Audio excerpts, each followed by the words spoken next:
कविता तुझी नाही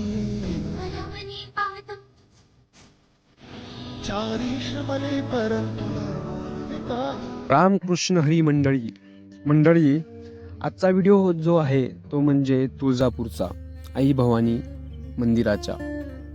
मित्रांनो, कुलस्वामिनी नमस्तुते. आपण महाराष्ट्राच्या 3.5 शक्तिपीठांपैकी एक पूर्ण शक्तिपीठ म्हणून ओळखलं जाणारं ते म्हणजे आई तुळजाभवानीचं मंदिर, त्याला आपण आज भेट देणार आहोत. मित्रांनो, तुळजापूरचं महत्त्व अनेक आहे. म्हणजे तुळजापूर हे केवळ एक मंदिर नसून कोट्यावधी भाविकांचे श्रद्धास्थान आणि शिवरायांचे कुलदैवत आहे. चला तर मग मंडळी, आजच्या या व्हिडिओ मार्फत आपण तुम्हाला या पूर्ण मंदिराचं दर्शन घडवूया. तर मित्रांनो, स्वराज्याचे संस्थापक छत्रपती शिवाजी महाराज यांची आई तुळजाभवानीवर अढळ श्रद्धा होती, म्हणजे जिजामाईची. असं म्हटलं जातं की आई भवानीने प्रत्यक्ष प्रकट होऊन महाराजांना भवानी तलवार दिली. स्कंद पुराणानुसार कृतयुगात कर्दन ऋषीची पत्नी अनुभूती हिचे रक्षण करण्यासाठी आणि कुकुर नावाच्या राक्षसाचा वध करण्यासाठी हे जे देवीनं रूप घेतलं आहे, ते ह्या कुकुर राक्षसाला मारण्यासाठी हे आईनं रूप धारण केलं होतं. मित्रांनो, ह्या मंदिराचं थोडंफार जर आपण वैशिष्ट्य बघायला गेलं मूर्तीचं ती, तर सामान्यतः मंदिरातील मूर्ती ही स्थिर असते. म्हणजे अनेक मंदिरामधील मूर्ती स्थिर असते, म्हणजे ती मूर्ती तिथून एकदा स्थायिक केली तिथून हलवित नाहीत. पण तुळजाभवानीची मूर्ती ही म्हणजे मूर्ती गाभाऱ्यातून हलवता येते.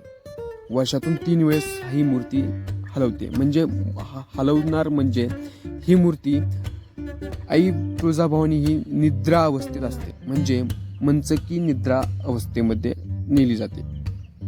स्वयंभू मूर्ती म्हणजे देवीची मूर्ती गंडकी महिषासुराची असून देवीची मूर्ती ही मंदिरात प्रवेश करताना आपल्याला ती अष्टभुजा देवीच्या हातामध्ये विविध शस्त्र आणि गोमुख तीर्थ पाहायला मिळतं.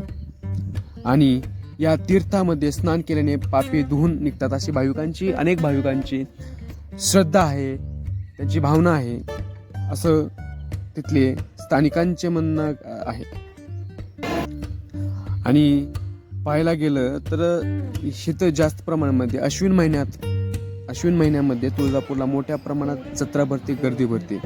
आणि ते गर्दी म्हणजे नवरात्रीमध्ये 9 दिवसात देवीची विविध रूपामध्ये. जर तुम्हाला आई भवानीचा हा इतिहास आणि माहिती आवडली असेल तर व्हिडिओला लाईक करा, सबस्क्राईब करा चॅनलला. आणि चला,